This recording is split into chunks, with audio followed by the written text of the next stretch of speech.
우리에게 주시는 하나님의 말씀은 사도행전 26장 1절에서 32절까지입니다.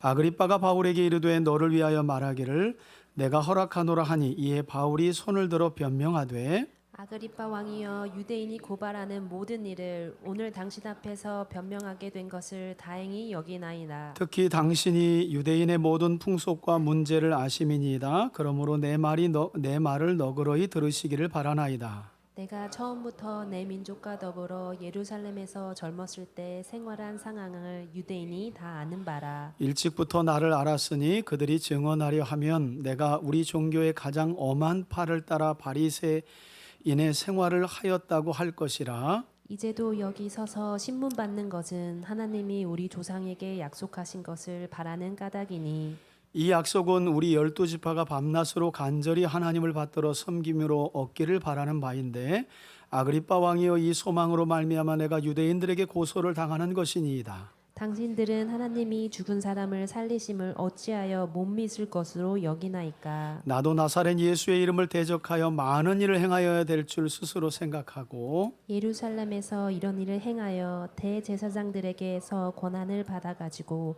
많은 성도를 옥에 가두며 또 죽일 때에 내가 찬성 투표를 하였고 또 모든 회당에서 여러 번 형벌하여 강제로 모독하는 말을 하게 하고 그들에게 대하여 심히 격분하여 외국 성에까지 가서 받게 하였고 그 일로 대제사장들의 권한과 위임을 받고 다메섹으로 갔나이다. 왕이여, 정오가 되어 길에서 보니 하늘로부터 해보다 더 밝은 빛이 나와 내 동행들을 둘러 비추는지라. 우리가 다 땅에 엎드러짐에 내가 소리를 들으니 히브리 말로 이르되 사울아 사울아 내가 어찌하여 나를 박해하느냐, 가시체를 뒷발질하기가 내게 고생이니라. 내가 대답하되 주님 누구시니까? 주께서 이르시되 나는 내가 박해하는 예수라.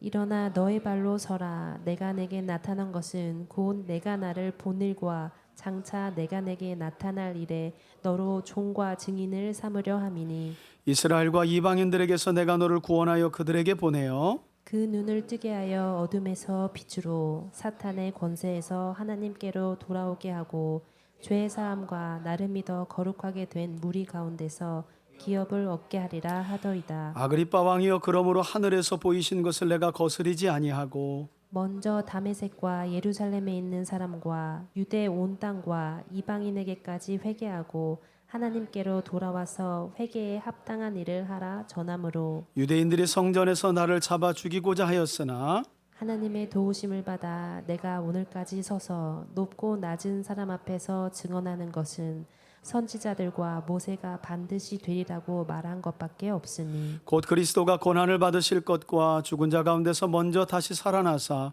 이스라엘과 이방인들에게 빛을 전하시리라 함이니이다 하니라.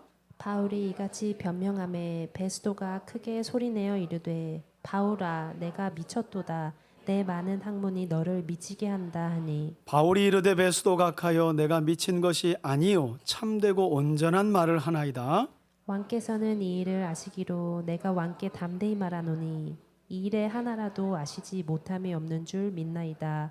이 일은 한쪽 구석에서 행한 것이 아니니이다. 아그리빠 왕이여, 선지자를 믿으시나이까? 믿으시는 줄 아나이다. 아그리빠가 바울에게 이르되 내가 적은 말로 나를 권하여 그리스도인이 되게 하려 하는도다. 바울이 이르되 말이 적으나 많으나 당신뿐 아니라 오늘 내 말을 듣는 모든 사람도 다 이렇게 결박된 것 외에는 나와 같이 되기를 하나님께 원하나이다 하니라.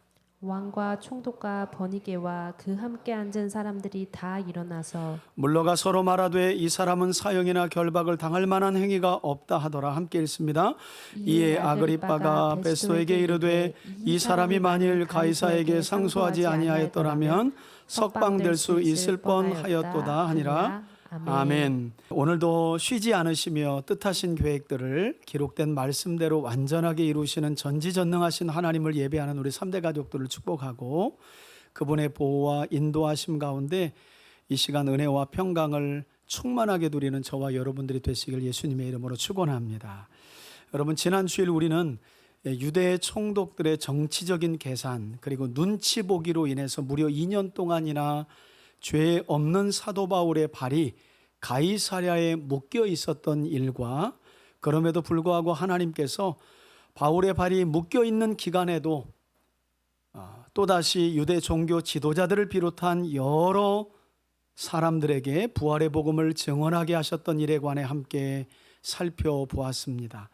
그리고 드디어 바울은 새롭게 부임한 베스도 총독을 문안하기 위해 가이사랴로 내려온 헤롯 아그리빠 2세와 그의 누이였던 버니게 앞에서 로마로 압송되기 전 마지막 변론을 오늘 진행하게 되는데, 우리가 기억해야 할 것은 말이 변론이지 전체 내용을 읽어보면 부활의 복음을 다시 한번 증언하는 증언자로서의 바울의 모습을 보게 됩니다. 그래서 같은 증언을 듣고도 베스도는 미쳤다고 이야기하고 아그리빠는 너 지금 전도하고 있구나라고 반응해요. 그런 점에서 보면 아그리빠가 상당히 많이 말씀에 대해서 열려있는 사람이라는 것도 우리가 짐작할 수 있습니다. 그러면 1절부터 마지막 로마로 압송되기 전 바울의 변론과도 같은 부활의 복음을 증언하는 내용을 함께 살펴보겠습니다. 1절입니다. 아그리빠가 바울에게 이르되, 먼저 베스도에게 문안하러 왔던 아그리빠가 바울에게 신문하는 과정이죠. 너를 위하여 말하기를 내게 허락하노라 하니, 이에 바울이 뭐를 들어서 변론을 시작했대요? 손을 들었다. 이건 이제 자신을 변론하기 위한 일반적인 제스처일 수도 있고, 또 어떤 주석가들은 그래도 아그리빠가 분봉 왕이었기 때문에 왕이었던 아그리빠 앞에서 예의를 갖추는 행동이었을 것이다 라고도 해석을 합니다. 그러면서 하는 말이 2절에 아그리빠 왕이여, 유대인이 고발하는 모든 일을 당신 앞에서 변론하게 된 것을 내가 다행스럽게 여깁니다. 여러분, 지금 바울은 예루살렘에 올라갔다가 유대인들의 고발로 인해서 결박된 이후에 여러 차례의 변론을 진행했거든요. 그런데 바울이 느닷없이 베스도 총독을 문안하러 왔다가 이 신문 과정에 함께 동참하게 된 아그리빠를 향해서는 당신에게 변론할 수 있어서 참나 다행으로 생각한다라고 말씀을 하고 있는 것입니다. 왜냐? 3절이 이유죠. 특히 아그리빠 왕, 당신은 우리 유대인의 모든 풍속과 문제를, 다시 말해 유대인의 관습, 할례, 예루살렘에서 일어나는 모든 일들을 훤히 다 알고 있기 때문입니다 라고 말씀합니다. 여러분, 그래서 사실 당시 황제가 네로였는데, 네로 황제가 예루살렘 성전과 관련된 모든 고난을 누구에게 맡겼냐면 이 바로 헤롯 아그리빠 2세에게 맡겼던 거예요. 왜냐하면 군사적인 치안과 지휘는 총독이 하지만 피지배국가인 예루살렘 유대 사람들의 정황은 그 지역에서 토착 세력인 이 헤롯 집안이 너무 잘 알고 있기 때문에 네로 황제는 예루살렘 성전에 관한 모든 관할권을 그래서 헤롯 아그리빠 2세에게 넘기며 맡겼던 것입니다. 이처럼 예루살렘과 유대의 사정을 너무 잘 알고 있었던 헤롯 아그리빠였기 때문에 바울은 오히려 당신 앞에서 변론하게 된 것이 난 잘된 일이라고 생각한다. 참 다행스럽다. 이렇게 이야기를 하는 거죠. 그러므로 내 말을 좀 너그러이 잘 들어주시기를 바랍니다. 그런 후에 바울은 4절을 보시면 가장 먼저 자신의 유년 시절을 회고하며 변론을 시작해요. 4절 보시면 내가 처음부터 내 민족과 함께 예루살렘에서 젊었을 때 생활한 상황을 여기 사는 유대인들이 다 아는 바입니다 라고 변론을 시작합니다. 여러분, 실제로 바울은 지금의 터키 동남부죠. 저 아래쪽인 길리기아 다소 출신이었다가 어렸을 때 부모님의 아마도 유대교에 대한 열심 때문에 바울을 어린 나이에 예루살렘으로 유학을 보내서 바울은 길리기아 다소 출신이지만 멀리 유대의 예루살렘에 와서 유학 생활을 했기 때문에 어린 시절부터 예루살렘에, 그것도 바리새파 안에 가말리엘 문화생으로 유대교의 최고 열심이 있는 학파 안에서 어린 시절부터 자랐기 때문에 나를 모르는 유대인들은 없습니다. 내가 어떻게 살아온지 다 알고 있습니다 라고 변론을 시작하는 거죠. 그러면서 하는 말이 5절에 일찍부터 그들이 다 나를 알았으니 그들이 증언하려 하면 내가 우리 종교인 유대교의 가장 엄한 팔을, 따라서 곧 바리새인의 생활을 하였다 할 것이요. 말씀드린 것처럼 여러분, 유대교회는 여러 종파가 있습니다. 바리새파, 사두개파, 에세네파, 열심당,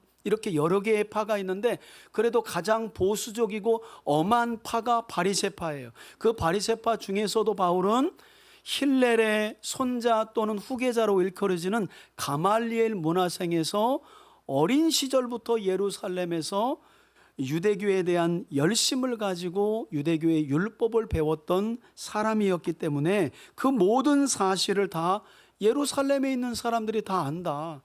내가 어떻게 유대교의 열심을 가지고 살아왔는지. 지금 여러분, 바울의 논조는 뭐냐면, 사실 나는 지금 나를 고발한 유대교와 유대교인들과 똑같은 신앙을 가지고 열심이 특심이었다. 이런 이야기를 지금 변론 중에 하고 있는 겁니다. 그러면서 하는 말이 6절에 이제도 여기 서서 내가 고발되어 신문받는 이유는, 이제 중요한 말씀이 여기 나오죠.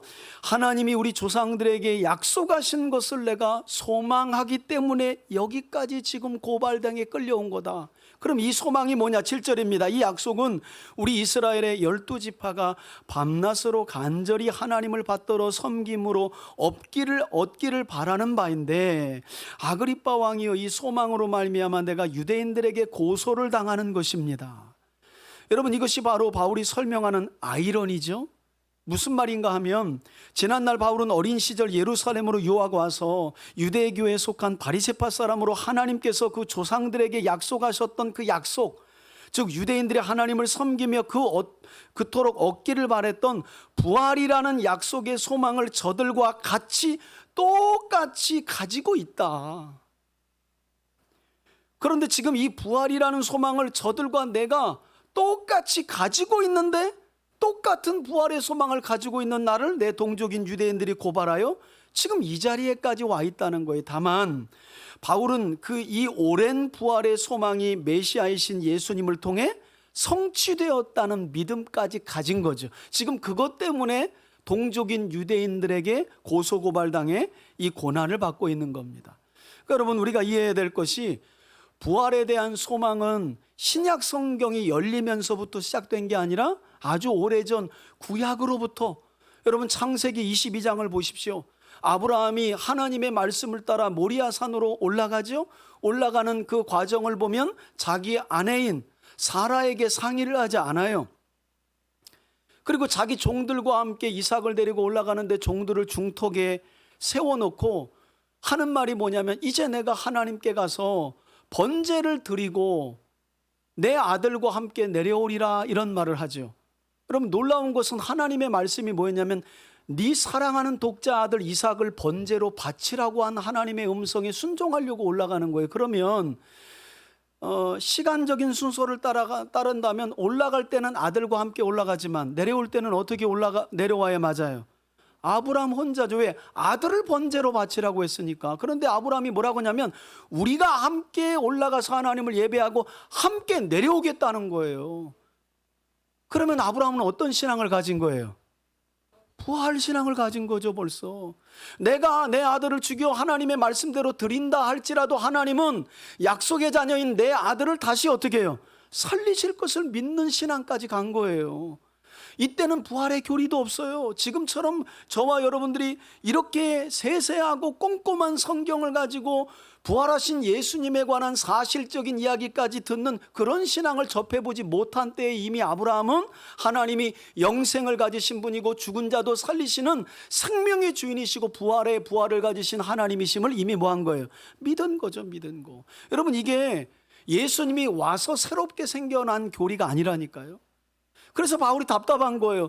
내나 지들이나 똑같은 부활의 소망을 가지고 이스라엘 백성들이 그 과거에 수천 년 동안 하나님을 왜 섬겨왔느냐? 그 섬김을 통하여 하나님이 약속하신 영생과 부활의 소망 때문에. 그런데 동일한 부활의 소망을 갖고 있는 나를 이 지경으로 만들어서 지금 고소고발하고 있습니다. 다만 차이가 있다면, 바울의 부활 소망은 예수 그리스도의 십자가 죽으심과 부활을 통해 성취된 그 약속을 바울은 믿는 거죠. 진짜 온전한 성경 그대로를 바울은 믿는 거예요. 다만 유대인들은 부활의 소망을 믿지만 예수가 자신들의 죄를 위하여 십자가에서 죽으시고 부활한 사실을 믿지 못해요. 그래서 우리가 오늘 아침에도 우리 아이들과 마태복음 28장을 함께 나누었는데, 예수님의 부활 현장에서 모든 것을 목격한 그 경비병들이 대제사장을 찾아가서 큰일 났습니다. 큰 지진이 일어나더니 예수님이 묻혀있는 무덤에 굴이 열리고 천사가 그 돌 위에 앉아있고 예수님은 부활하셔서 없어졌습니다. 사라졌습니다. 그 이야기를 들었던 종교 지도자들이 뭐라 그래요? 쉿 하면서 거금을 꺼내더니 경비병들에게, 야, 이 돈 가지고 절대 예수가 부활했다는 말 하지 말고 예수의 제자들이 너희가 잠자는 사이에 무덤 문 열고 시신을 가지고 도망쳤다고 소문을 퍼뜨려라. 이게 종교 지도자들의 모습이었어요. 성경을 보면 대제사장과 장로들이 합의한 결과가 그거였다는 거예요. 충격적이죠. 조금 이따 나오지만 모세의 글과 선지자의 글 하면 구약 전체거든요. 그것이 부활에 대한 소망을 전해주고 있는데, 어쩌면 성경을 가장 해박하게 알고 가르쳐주는 종교 지도자들이 부활의 소망이 되시는 예수님이 오셔서 십자가에서 죽으시고 부활하셨는데도 여전히 그 부활을 받아들이지 못하는 거죠. 그것 때문에 지금 바울은 이 결박을 당하고 고소를 당해서 변론을 하고 있다는 사실을 지금 아그리빠 왕 앞에서 변론하고 있는 중이에요. 그래서 8절을 보면 바울이 강하게 되묻죠. 당신들은 어찌하여 하나님이 죽은 자 죽은 사람을 살리심을, 엄밀히 말하면 예수 그리스도의 죽으심과 부활을 믿지 못할 것으로 여기십니까? 라고 반문하는 거죠. 아니, 구약 성경 전체를 이렇게 꽉 짜면 결국 하나님이 영생과 부활의 하나님이심을 가르치는 건데, 아니, 내가 예수께서 십자가에서 죽으시고 영생을 가지고 부활하셨다는 사실을 내가 전한 건데, 똑같은 믿음인데 왜 그걸 믿지 못하고 나를 이와 같이 고발하느냐, 이런 강한 의문이 담겨져 있는 물음이거든요.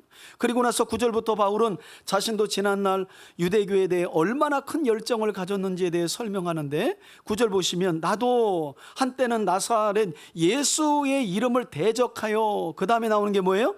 많은 일을 행해야 될 줄 스스로 생각하고, 그 다음부터는 바울이 얼마나 많은 일을 하나님을 위하여 한다고 한 많은 일이 결국에는 하나님을 대적한 일이 되어버렸는지를 이야기해요. 잘못된 열심에 대한 회고를 하는 거예요. 여러분, 저는 말씀 준비하면서 그런 생각 들어요. 여러분, 하나님을 바르게 아는 사람들은 많은 헌신을 하셔야 돼요. 여러분, 신앙생활은 성경 공부가 아니에요. 앉아서 이론을 논하고 참 탁월한 진리네라고 참 좋습니다 하고, 그러나 나는 여기까지만 동의합니다, 이건 신앙이 아니에요. 말씀은 배운 대로까지 살아가는 게 하나님이 우리에게 주어진 책임입니다. 그러니까 말씀을 알아간다는 건 말씀을 살아갈 책임을 하나님이 우리에게 요구하시는 사명과 부르심이 있는 거예요. 신앙생활은 성경 공부 과정이 아니라는 거예요. 그래서 많이 아는 사람들이 많이 헌신하는 거예요. 그게 맞아요. 다만 위험한 게 뭐냐면, 잘 모르는데 많은 일을 하시는 분들이 사고를 쳐요. 그냥 하나님에 대한 이해가 많지 않아요. 성경에 대한 이해도 적고 하나님이 누구신지 모르는데 그냥 몇몇 신앙생활의 경험을 가지고 많은 일을 하려고 하는 거예요. 조금 이따 보지만 주님은 이렇게 말해요. 그 많은 일이 가시채로 뒷발질하는 것과 같다, 이렇게 표현하세요. 바울이 했던 그 많은 일이 결국에는 가시채로 뒷발질하는 것과 같다는 거예요. 여러분, 어떤 일을 위하여 헌신 하나를 하더라도 하나님을 바르게 알고 믿는, 그리고 그분을 사랑하는 마음으로부터 여러분들의 헌신이 나올 수 있기를 주의 이름으로 축원합니다. 그래서 우리 교회는요, 제가 지난 주간에도 제 시차례에 한 교회를 방문해 가지고 담임 목사님과 이야기를 나눴는데, 아무튼 작은 교회다 보니까 주일학교도 사모님 혼자서 정말 가까스로 유지시켜 나가는 거예요. 아들도 많지 않고. 그러다가 이제 한 권사님이 오셨어요. 그분은 이제 큰 교단의 큰 대형 교회에서 주일학교를 이렇게 하셨대요. 이제 오셔가지고 아무리 자기가 기도해봐도 하나님이 여기에서 주일학교에서 헌신을 하라는 마음을 주셔가지고, 그때부터 이제 사모님 저를 따라오세요 해가지고 권사님이 주일학교를 치고 나가는데, 사모님과 목사님이 하는 말이 저한테만, 목사님 걱정이 돼요. 그래요. 그 열심이 얼마나 특심인지 사모님도 겁난데. 그래서 제가 참 열정과 열심과 받은 은사를 가지고 헌신하는 건 좋은데, 그래서 제가 주의사항 몇 가지를 알려드렸어요. 열심만 가지고 있는 분들의 연약한 부분이 뭔지를 제가 목사님과 사모님에게 좀 알려드렸어요. 조금 지나면 왜 우리 교회는 이렇게 이 주일학교에 왜 이렇게 관심이 없지? 왜 재정도 안 쓰지? 왜 사람들도 여기에 관심이 없지? 슬슬 이제 이렇게 불평과 불만을 이야기하기 시작한다. 왜냐하면 그 열심이 지나치기 때문에. 여러분, 믿음이 좋다는 건요, 그 교회의 상황에 맞추어 나를 헌신하는 거예요. 내 열정만큼 교회를 끌어들이는 게 아니에요. 그 교회가 내가 받은 은사의 그 부분에 어떤 부분이 모자라면 자기의 그 열정을 조금 낮추고 사람들에게 이 부분도 주님의 몸된 교회를 섬기는데 너무 중요합니다 하고 열심히 헌신하면서 사람들을 함께 동참시키고 가는 과정이 필요한 거예요. 혼자서 띠매고 저 100m 앞에 달려가 보십시오. 사람들은 못 따라가요. 저는 그마저도 귀하지만 그래서 제가 말씀을 드렸어요. 그리고 목사님과 사모님 보고 그분과 식사를 자주 하고 그리고 성경 공부를 좀 시작해라. 그분을 제자 훈련이든 성경 공부에 끌어들여서 함께 말씀을 자꾸 나누고, 주일학교가 교회 전체 안에서 상당히 중요하지만 교회는 주일학교만 하는 게 아니니까 당신 자신의 성장을 위해서 뭐가 필요하며, 그리고 그 주일학교 한 부분에 받은 은사를 어떻게 잘 쏟아야 당신 신앙에도 건강하고 그게 교회의 덕이 되는지도 바르게 가르치지 않으면 그 열심을 몇 개월 동안 쏟다가 이 교회는 뭐 이렇게 주일학교에 사람들이 관심이 없어 그리고 가버린다. 제가 그런 걸 얼마나 많이 봤겠어요. 전도에 열심히 있는 분들은요, 또 와가지고 이 교회는 또 왜 한 주에 한 번밖에 전도 안 해요? 희한하네. 이렇게 전도에 열심히 없는 교회는 저는 못 다니겠는데 또 그래요, 여러분. 그러면 전도교회로 가든지. 이름이 전도인 교회. 근데 여러분, 신앙생활이라는 건 우리 그 수레바퀴의 모양 거 나오잖아요. 내비게이터 제자 훈련에 보면 신앙생활을 수레바퀴로 이렇게 표현해요. 그래서 중심 축을 그리스도라고 이야기하면서 여러 가지 이 바퀴와 축을 연결하는 바퀴살을 이야기하면서 그 한 축이 또 전도이거든요. 여러분, 생각해 보세요. 우리의 신앙생활의 바퀴이고 중심에 그리스도가 있는데 그 바퀴살이 전도만 하나 있다고 생각해 보세요. 그 살만 이렇게 두껍고 나머지는 바늘처럼 얇다고 생각해 보세요. 바퀴가 금방 찌그러져 버리지. 신앙생활이라는 건 그런 거거든요. 근데 이제 어떤 한 분야의 은사가 강력하게 임하다 보면 그럴 수 있다는 거예요. 제가 왜 이런 이야기를 드리냐면, 우리 서로가 그런 모습이 있을 수 있기 때문에 교회 공동체는 그런 모습을 양해하고, 저분은 저기에 특화된 하나님의 은사가 있구나, 그래서 열심히 있구나, 그래서 저렇게 약간 지나친 말도 하시는구나 하고 이해하시라는 거예요. 그만큼 뜨거우니까. 또 반면에 우리 교회가 어떤 부분이 약한데 그런 부분에 강한 은사를 가지고 와서 우리가 전혀 생각하지 못한 부분을 합시다. 얼마나 감사해요. 뒤에서 박수 쳐주고, 그러면 나는 그 은사가 없지만 내가 뒤에서 집사님 좀 도와줄게. 내가 어떻게 하면 도와줄까? 이게 아름다운 모습 아니겠어요?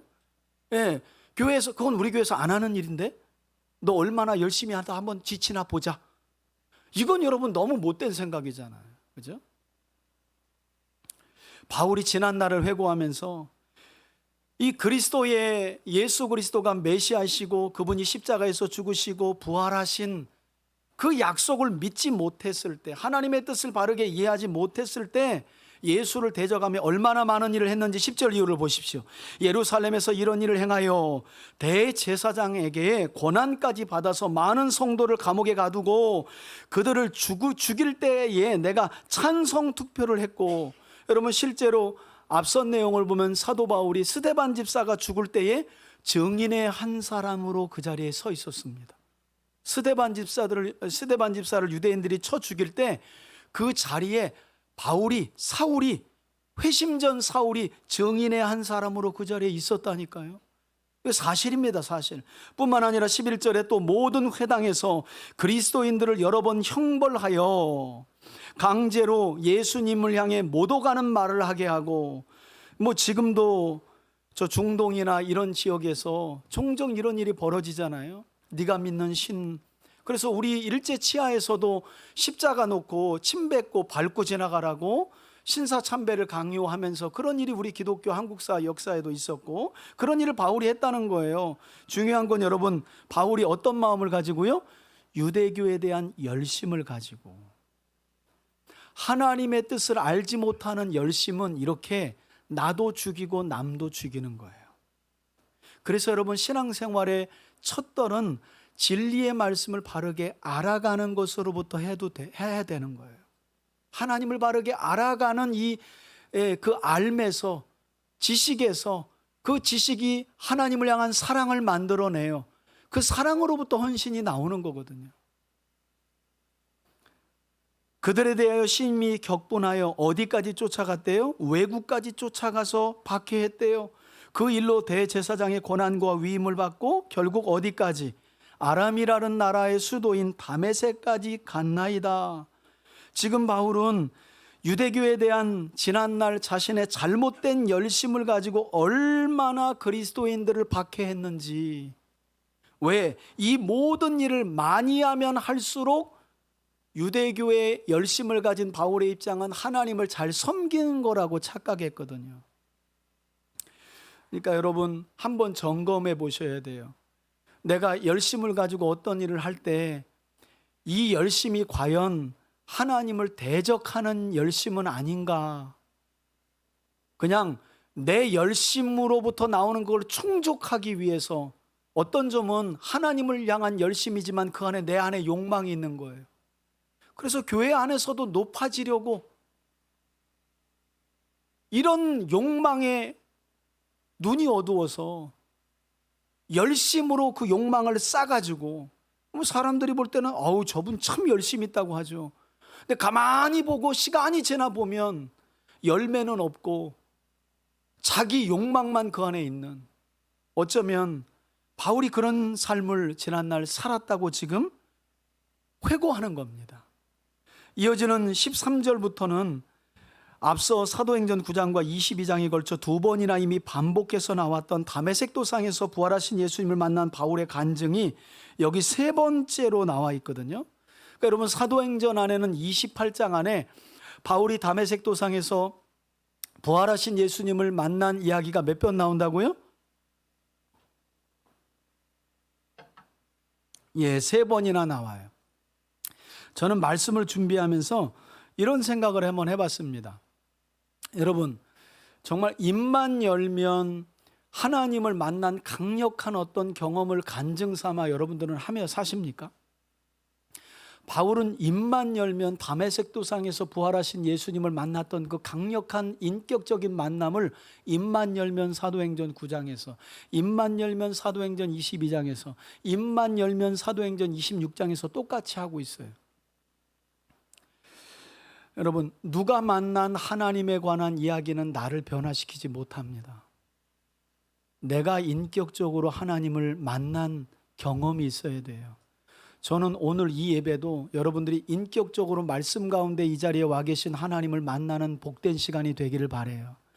누가 믿는 하나님에 대한 귀동량은 정해놓은 신앙생활로 가는 거예요. 언젠가는 떠나게 돼 있어요. 누군가 만난 하나님 이야기는 그건 내 이야기가 아니거든요. 그래서 그 이야기를 뛰어넘는 고난과 어려움이 오면 집어 던지고 교회 생활 해봤자 소용없네 하고 떠나는 거예요. 내가 만난 하나님 이야기가 있어야 돼요. 바울처럼. 그럼 우리가 다 그러면 또 여기서 지금 비행기 타고 중동 가서 아람의 다메섹 도상 가야 될까요? 거기 가서 만나야만 만나나요? 아니죠. 오늘도 말씀 가운데, 찬양 가운데, 예배 가운데 하나님을 찾고 부르는 우리를 만나주시기 위해서 주님이 이 자리에 와 계신 줄 믿습니다. 우리가 마음을 열어 하나님을 환영하고 받아들이고 주의 말씀을 단순한 설교로 듣지 않고 하나님의 음성으로 듣는 게 하나님을 뭐 하는 거예요? 만나는 겁니다. 하나님 만나는 거. 세 번째 벌써 이야기하죠. 그러나 오늘 사도행전 26장은요 9장이나 22장과는 달리 여러분, 벌써 지금 바울이 30년 전에 이야기를 하고 있는 거예요. 다메섹 도상에서 부활하신 예수님을 만난 이야기가 지금 이 변론의 자리는 벌써 30년이 지난 이야기예요. 그런데 예수님을 만난 이야기는 어제 일처럼 언제나 이렇게 생생한 거예요. 저도 성도들 만나면 이런 이야기 자주 듣거든요. 목사님, 사실은 제가 하나님 모르고 꺼불고 살다가 그때 그 일을 통해 하나님 만났는데 그게 언제예요? 40년 전입니다. 근데 얘기를 들어보면 어제 있었던 일처럼 기억하더라고요. 저는 이런 하나님과의 인격적인 만남의 경험이 여러분들에게 있기를 바란다는 거예요.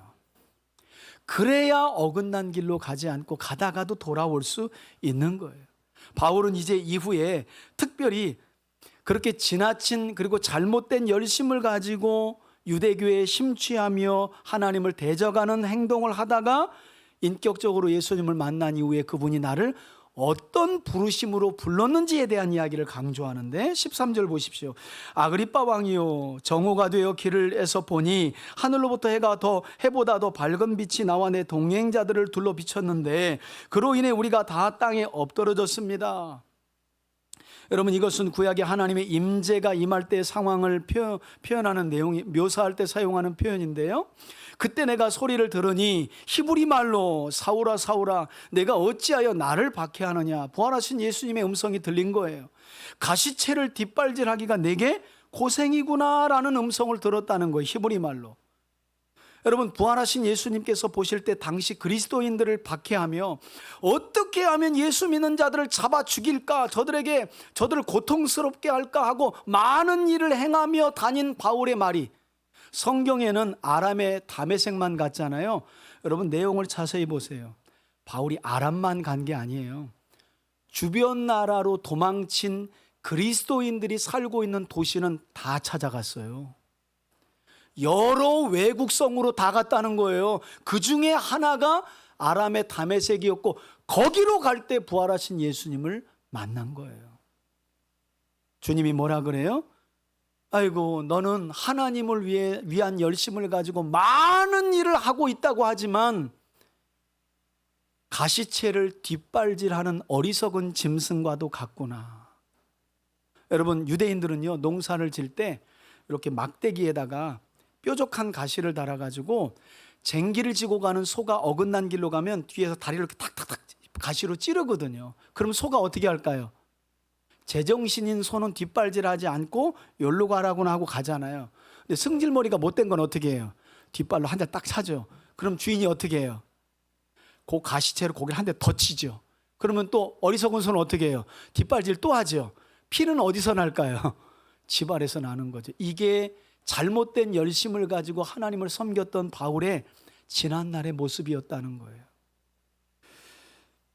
여러분, 부활하신 예수님이 보실 때 바울의 모습이 이런 모습이었다는 것이고, 또 하나는 저는 설교를 준비하면서 왜 바울이 이런 이야기를 할까? 지금 바울을 고발하는 유대 종교 지도자들과 유대인들이 가시채로 뒷발질하며 살았던 바울의 지난날, 부활하신 예수님을 메시아로 믿지 못하고 부활의 소망이, 참된 소망이 그분 안에서 성취되었다는 사실을 믿지 못한 채 살아가는 그들이야말로 지금도 뭐하고 있는 거예요? 가시채로 뒷발질하는 것과 같다는 거예요. 여러분, 하나님을 모르면 가시채로 뒷발질하는 신앙생활을 오래 하기가 쉬워요. 자, 이때 바울이 뭐라고 하느냐, 15절 보십시오. 내가 대답하되 주님 누구십니까? 주님께서 이르시되 나는 내가 박해하는 예수라. 그러면서 주님이 엎드러진 바울에게 일어나 너의 발로 서라. 내가 내게 나타난 것은 곧 내가 나를 본 일과 장차 내가 나타낸 일에 너로 종과 증인을 삼으려 함이니. 저는 왠지 이 16절을 가지고 사도 요한이 요한계시록 1장 19절에서 7별을 오른손에 쥐고 금초대 사이를 거닐면서 요한아, 이제부터 너는 요한계시록 안에서 내가 본 일과 지금 있는 일과 장차 될 일에 관해서 기록하라 라는 말씀을 사도 요한이 이 장면에서 취한 게 아닌가 하는 생각이 들어요. 내용이 너무 같아요. 여하튼 부활하신 예수님이 바울에게 이제 본 일과 장차 될 일에 관하여 내가 전파할 나의 종과 증인으로 너를 세웠다. 17절에 그러므로 이스라엘과 이방인들에게서 내가 너를 구원하여 그들에게 보내요. 바울을 보내시는 목적을 세 가지로 말씀하시죠. 18절 보시면 그 눈을 뜨게 하여 어둠에서 빛으로 사탄의 권세에서 하나님께로 돌아오게 하고 죄 사함과 나를 믿어 거룩하게 된 무리 가운데 기업을 얻게 하리라 하더이다. 이게 하나님께서 부활하신 예수님께서 사도 바울을 그렇게 가시채 뒷발질하던 사도 바울에게 나타나셔서 그를 이방인들에게 복음을 전하기 위한 사도로 부르신 목적이라는 거예요. 그러면서 19절 보시면 아그리빠 왕이여 그러므로 하늘에서 보이신 것을 곧 계시를 내가 거스리지 아니하고 먼저 다메섹과 예루살렘에 있는 사람과 온 유대 땅과 이방인들에게까지 회개하고 하나님께로 돌아와서 회개에 합당한 일을 하라 전함으로. 여러분 이 내용이 어떤 말의 성취예요? 사도행전 1장 8절 성령이 임하시면 너희가 권능을 받고 예루살렘과 유대와 사마리아와 땅끝까지 이르러 내 증인이 될 것이라고 하는 그 말씀의 성취 그대로 나를 부르신 그분이 이루어가고 계신 겁니다라고 바울이 지금 변론하는 거죠. 자, 이것이 바울의 사명이었는데요. 21절에 보시면 문제는 유대인들이 참 희한하죠. 아니 똑같은 말씀을 듣고 똑같은 부활의 소망을 가졌는데 그 부활의 소망이 예수 그리스도를 통해 성취되었다고 말하는 바울을 못 죽여서 안달이니 바울이 그 이야기하는 거예요. 성전에서 나를 잡아 죽이고자 하였으나 하나님이 나를 도와주셔서 내가 오늘까지 높고 낮은 사람들 앞에서 여러분 변론하는 게 아니라 뭐 하는 거라고요? 전도하고 있다고 말해요. 여러분 이런 생각을 하며 한번 사셨으면 좋겠어요. 일상이 참 바쁘잖아요. 직장으로 가보시고 세상 사람들과 만남 속에서 하나님 이야기를 꺼내기가 참 쉽지 않아요. 여러분 그래서 깨어 있어야 돼요. 어떤 때는 얘 교회로 이 친구 교회로 데리고 나가야 될 것 같은데 라고 하는 그런 상황 속에서도 내가 신앙을 권유하지 못하는 일도 있어요. 왜냐하면 여러분 주저주저를 오래 하면 그렇게 못해요. 여러분 복음은요 단순한 거예요. 오늘 일부 예배라고 잠깐 우리 하브루타 주일학교 오기 전에 사업장 가시는 분들 한 3분 오셔서 예배 드리거든요. 8시 반부터. 여러분 이제 막 옛날에 교회 한번 다니고 안 나오신 분이 오늘 오신 거예요. 단순하게 전하는 거예요. 예수가 당신의 죄를 위해 죽었다. 그 예수 안에 영생과 부활이 있다. 예수님을 믿으면 당신의 모든 죄가 용서받고 영생과 부활이신 그분이 당신에게 영생과 부활을 주신다. 이게 그리스도인이 믿는 소망이다. 여러분 증언을 안 해버릇하면 그 이야기 꺼내는 나가도 내가 이런 말하면 미친 사람처럼 생각하겠지. 그런데 오늘 본문이 뭐라 그러냐면 미친 사람 소리를 들어야 한다는 거예요. 여러분 복음이 정상적인 이야기입니까? 복음이 과학적입니까? 복음이 상식적이기나 합니까? 그렇지 않습니다. 부활이라는 건 초자연적인 하나님의 능력으로만 가능한 일이에요. 그걸 믿어야 말할 수 있는 거죠. 바울은 변론의 장이 아니라 복음 증언의 장으로 사용하고 있어요. 한 주를 보내시면서 여러분 한번 이야기해 보시라니까요. 혹시 지금 이 시간 하나님이 예수님을 전하라고 하는 건 아닐까? 여러분 마음을 조금만 열면요 하나님이 그런 기회다라는 걸 보여주세요. 기회다라는 걸 보여주세요. 바울이 지금 놀랍게도 변론의 장소를 전도와 복음 증언의 장소로 사용하고 있는 거예요. 그러면서 하는 말이 선지자들과 모세가, 이거 구약 성경이잖아요. 반드시 되리라고 말한 것밖에 나는 증언한 일이 없습니다. 그러면 선지자들과 모세가 어떤 내용을 이야기했냐? 다시 말해 구약 성경 전체가 어떤 이야기로 우리가 조려서 말할 수 있냐? 23절이죠. 곧 그리스도가 고난받으실 것과 죽은 자 가운데서 먼저 다시 살아나사, 이게 부활이죠.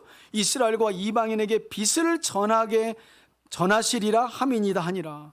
그러니까 바울은요 모세 오경과 선지자의 글이라고 하는, 지금 우리에게는 구약 성경 전체의 핵심은 메시아가 오셔서 죄인들인 우리를 대신하여 십자가에서 죽으시고 다시 죄와 사망의 권세를 이기시고 부활하실 것입니다 라는 게 모세오경과 선지자들의 글의 핵심이다라는 것을 알고 자신은 그것을 전했다는 거예요.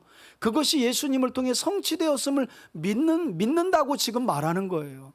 여러분, 구약 성경 어렵지 않죠? 예. 구약 성경을 사도 바울이 이렇게 23절 한 장에 39장을 39권이나 되는 성경을 한 절에 졸였잖아요. 그리스도의 고난과 죽으심과 뭐예요? 부활. 이게 구약 성경에 있는 모세오경의 핵심이요 선지자들의 예언의 전체라잖아요. 그걸 믿었다는 거예요. 그랬더니 바울이 전한 복음을 듣던 베스도가 뭐라고 이야기합니까? 24절에 바울이 이같이 변론함에 베스도가 크게 소리냈어요. 이게 이해가 안 간다는 거예요. 저 미친놈 저거. 그래서 하는 말이 뭐예요? 바울아, 네가 미쳤구나. 어렸을 때부터 네가 다소에서 예루살렘으로 와가지고 많은 학문을 유대교에 입교하여 공부했더니 그 학문이 너를 미치게 했구나. 여러분, 그도 그럴 것이요. 베스도는 로마 사람이에요. 당시 로마 사람들은 이원론적인 사고를 가지고 있었어요. 뭐냐면 영적인 것은 깨끗한 것, 육적인 것은 더러운 것. 그런데 더러운 육체가 다시 살아난다? 이건 그 당시에 이원론적인 헬라 사상에 빠져 있는 사람들에게 부정한 육체가 다시 살아난다는 건 있을 수 없는 거예요. 그래서 베스도 생각에는 바울의 말이 어떻게 해요? 미친 사람의 말처럼 들렸던 거죠. 그런데 한편 우리가 이성적으로 생각해 보면 베스도의 말도 틀린 게 아니에요. 제가 말씀드린 것처럼, 왜냐하면 죽은 자의 부활은 이성이나 과학적인 논리로 설명이 불가능하잖아요. 그런 점에서 죽은 자의 부활은 부활 그 자체와 영생이신 예수님께 미친 사람들만 믿을 수 있는 거죠. 그래서 제가 여러분들에게 묻잖아요. 지금 제대로 미치셨습니까? 이렇게. 예수님이 영생과 부활을 가지신 분이라고 믿는다 하면 이미 저와 여러분들은 뭐 한 거예요? 미쳐 있는 거예요. 문제는 아직 덜 미쳤거나 아직 안 미친 사람들이 있어가지고 제가 미치겠어 정말. 여러분, 제 아침 기도 제목이 뭘까요? 우리 장로님을 미치게 해 주옵소서. 우리 안수 집사님들을 미치게 하여 주옵소서. 우리 권사님들을 미치게 하여 주시고 우리 사랑방 섬김이들을 제발 미치게 하여 주옵소서. 저도 미치게 하여 주옵소서. 저는 이스라엘 백성들이 오래전부터 소망하며 하나님을 섬김으로 받기를 바랬던 약속인 이 부활의 소망이 되시는 예수님을 우리 3대 가족들이 진실되게 믿고 받아들일 뿐만 아니라 바울처럼 여러분들의 삶이 부활의 소망에 온전히 미쳐서 붙들려서 살아갈 수 있게 되기를 축원합니다. 여러분, 이어지는 말씀을 보시겠어요? 바울은 자신을 향해 미쳤다고 하는 베스도에게 이렇게 대답합니다. 바울이 이르되 베스도 각하여 총독이요, 나는 미친 게 아닙니다. 진짜 온전한 말을 하고 있습니다. 그러면서 바울은요, 슬쩍 베스도는 로마 사람이기 때문에 이 유대교에 대한, 그러니까 구약 성경을 그나마 좀 알아야, 아니 부활이라는 걸 들어봐야 그 예수님이 부활을 완성하셨습니다가 이어지잖아요. 그 미친놈이다라고 하는 총독에게는 할 말이 없는 거예요. 그래서 이렇게 얼굴을 돌려가지고요, 아그리빠에게, 왜 헤롯 아그리빠는 유대인의 피가 섞여가지고 성전도 알고 유대인의 율법도 알고 부활에 대한 이야기도 이미 다 들어서 알아요. 그래서 아그리빠를 설득하려고 시선을 돌립니다. 그게 26절이에요. 왕께서는 이 일을 아시고 내가 왕께 담대히 말하노니 이 일에 하나라도 아시지 못함이 없는 줄 아나이다. 그러니까 당신은 다 알고 있지 않냐. 이 예수님의 부활 사건은 저 동네 한복판에 이렇게 조그맣게 일어난 게 아닙니다. 지금 모든 유대인들이 다 알고 있지 않습니까? 27절에 아그리빠 왕이여 선지자를 믿으시죠? 이 말은 뭐냐면 당신 구약을 알고 믿지 않습니까? 내가 다 들었다. 당신 구약의 선지서를 다 알고 있는 거 들었다. 믿으시지 않냐? 28절에 그랬더니 아그리빠가 바울에게 딱 말하죠. 뭐라고요? 내가 몇 마디 말로 나를 전도하려고 하는구나. 그러니까 여러분, 전도도 이게 여러분 보세요. 이 바울이 얼마나 영적으로 깨어있는 사람이냐고요. 이런 미친놈 하니까 이놈은 오늘 구원받을 놈이 아니구나 하고 그런 감각이 좀 있어야 돼요. 여러분 여러 이렇게 사람을 만나잖아요. 그러면 에이 미친놈 이런 사람이 있고 그래 하고 말씀에 이렇게 호감 있는 사람이 있어. 그러면 왜 미친놈이라고 하는 사람 데리고 이야기를 하냐고. 그 사람은 오늘은 아닌 거예요. 오늘은. 그런데 호감 있는 사람들 제껴놓고 오늘 내가 너를 10번째가 안 넘어가냐 보고 싸워보세요. 바울은 그런 점에서 그 순간에도 오늘은 베스도는 아니구나, 하나님의 시간표가 아니구나 딱 돌려가지고 아그리빠에게 이야기하는 거. 당신 구약 성경 아시죠? 선지자의 글을 다 알지 않냐 하면서 아그리빠도 또 알아들었어요. 눈치가 백단이죠. 요놈 보게 변론하는 줄 알았더니 슬쩍 또 전도하네. 여러분 요게 전도의 기술입니다. 넷플릭스 이야기하는 것 같은데 기승전 예수님이야. 어제 자기 드라마 봤어? 연속곡 끝내주지 하면서 나 그거 들으면서 어제 우리 목사님 설교 생각났잖아. 이러면서 슬쩍 끌고 가는 거죠. 복음은 그렇게 지혜롭게 전하는 거예요. 그냥 드라마에 빠져가지고 그냥 안 믿는 사람보다 그냥 줄거리를 쫙 깨고 있어. 성경 물어보면 한마디도 못해. 주말 연속곡은 그냥 안 보면 그냥 몸에 막 뭐가 나나봐. 아그리빠가 딱 눈치챘어요. 이놈 저 전도하고 있구나. 그래서 29절 보세요. 바울이 이르되 말이 적으나 많으나 당신뿐 아니라 오늘 내 말을 듣는 여기 계신 모든 분들 내가 결박된 것 외에는 다 어떻게 해요? 나와 같이 되기를 원합니다. 여러분 이렇게 바울은 로마로 압송되기 전 마지막으로 아그리빠 왕 앞에서 변론을 마쳤는데요. 그러자 이제까지 바울의 변론을 듣고 있었던 아그리빠 왕이 신문 과정이 끝난 뒤에 어떤 결론을 내는지 보세요. 30절입니다. 아그리빠 왕과 베스도 총독과 버니게와 그와 함께 있는 사람들이 일어나서 물러가서 서로 이야기를 나누는 거예요. 뭐라고 나눴대요? 이 사람은 사형이나 결박을 당할 만한 행위가 없더라. 여러분 사도 바울이 예루살렘에서 붙들리고 결박당하고 변론하는 내용을 보면 3번 이상, 많게는 5-6번까지 무죄가 나옵니다. 아무튼 바울에 관한 이야기를 듣는 사람마다 저자는 죄가 없는데, 바울은 결박당할 만한 이유가 없는데라고 계속 이야기하는데, 아그리빠도 역시 바울은 죄가 없는데라고 결론을 내린 거죠. 그런데 32절 보면 이에 아그리빠가 베스도에게 이르되 이 사람이 만일 황제 앞에서 상소하지 아니하였더라면 뭐 해줄 거래요? 석방해도 되네. 그럼 석방시켜주면 되지. 근데 황제 앞에서 상소했기 때문에 어쩔 수 없다. 이렇게 바울의 마지막 변론이 끝나요. 여러분 오늘 본문에서 베스도 총독은 세상의 학문과 이성의 눈으로 바울을 바라보며 바울을 뭐 했다고 소리쳤어요? 미쳤다라고.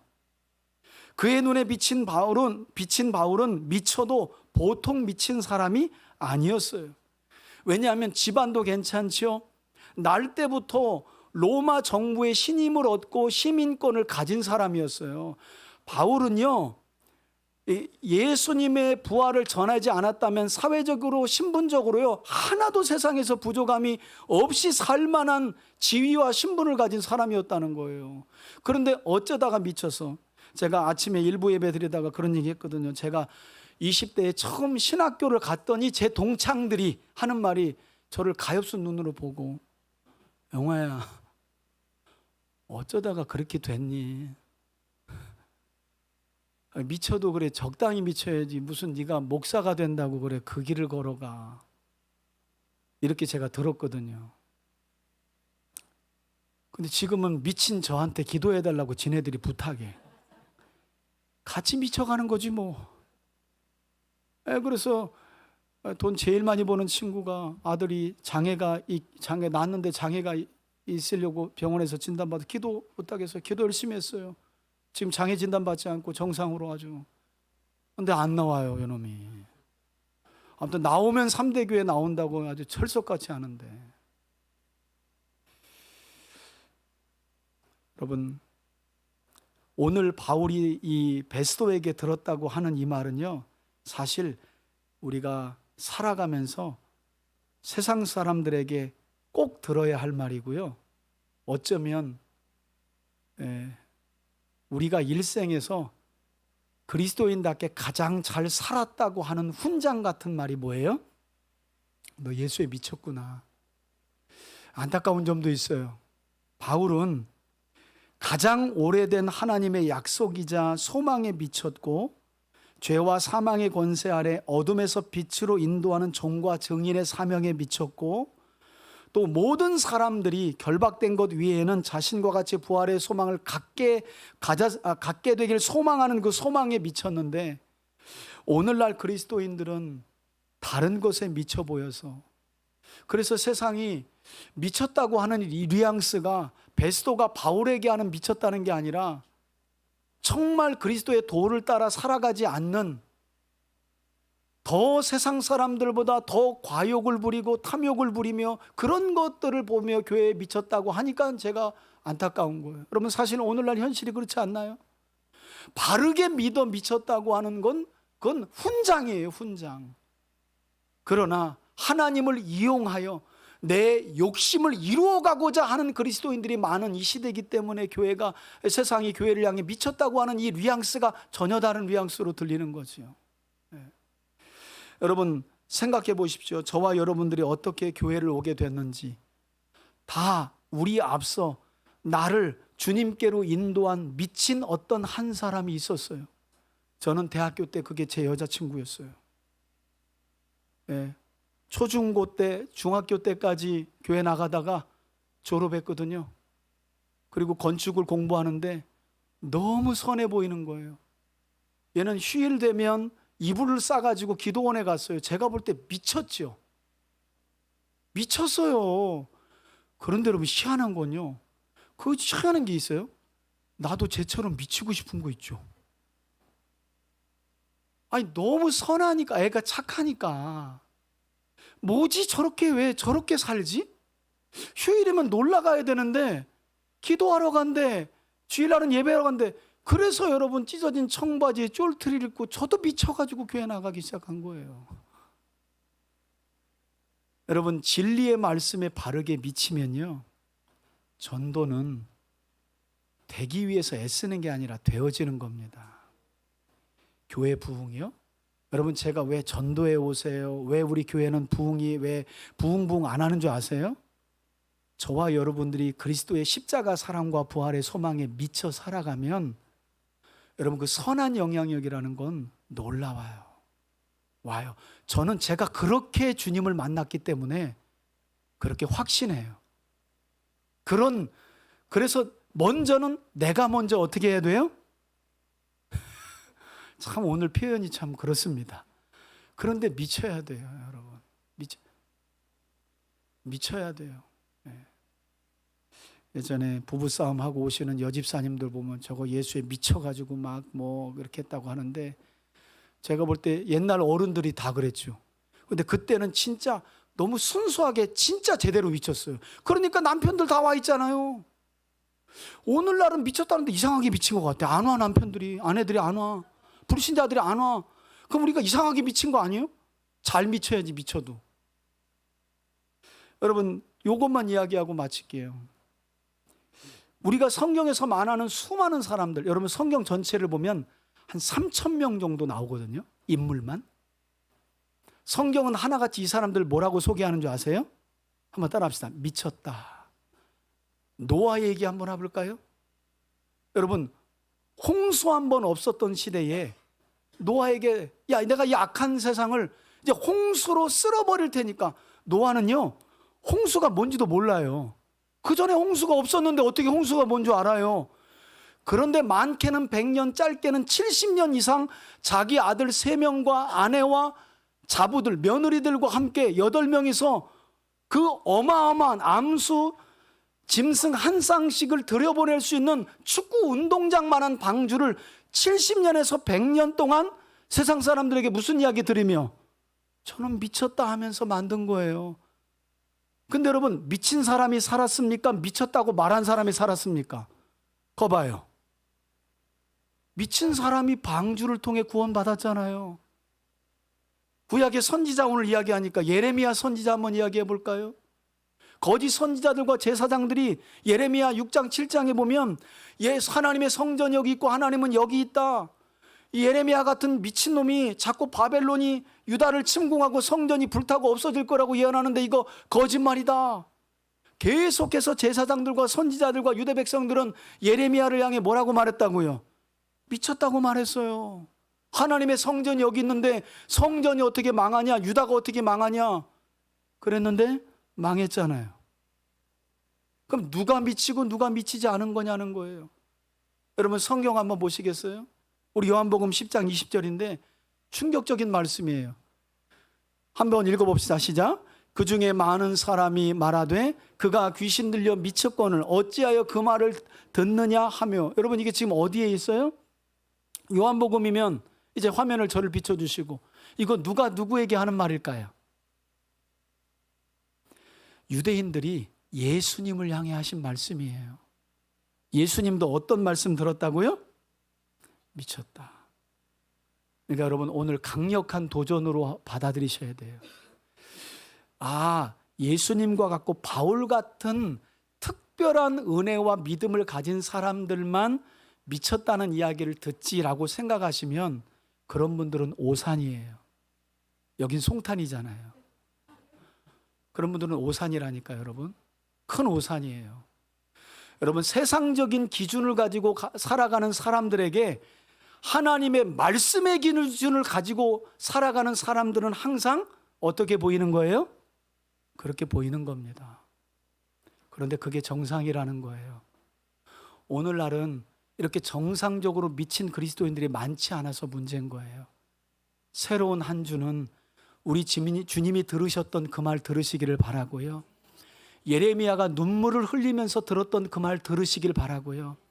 사도 바울이 큰 소리로 바울아 너 미쳤구나 하는 소리를 들으시면 드디어 내 가슴에 훈장이 하나 새겨지는구나.